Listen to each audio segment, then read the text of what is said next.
Hello everyone, welcome back to my channel Caring Diaries the Nurse. তোমাদের CBT এক্সামের আর বেশি দিন নেই, কিছুদিনের মধ্যেই সিবিটি এক্সাম হবে। সো তোমাদের আজকে আমি জানাবো যে তোমাদের এখন এই মুহূর্তে কি নতুন কোনো টপিক পড়া উচিত কি উচিত নয়।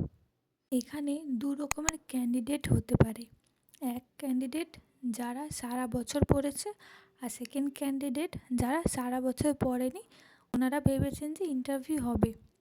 সো যারা সারা বছর কিছু পড়োনি তাদের কিন্তু এখন নতুন টপিক পড়তে হবে, কারণ তোমাদের কাছে অপশন নেই, সারা বছর পড়োনি। এখন যে কদিন আছে সেই কদিনই যতটা পারা যায় নতুন টপিক হলে নতুন টপিকই পড়তে হবে।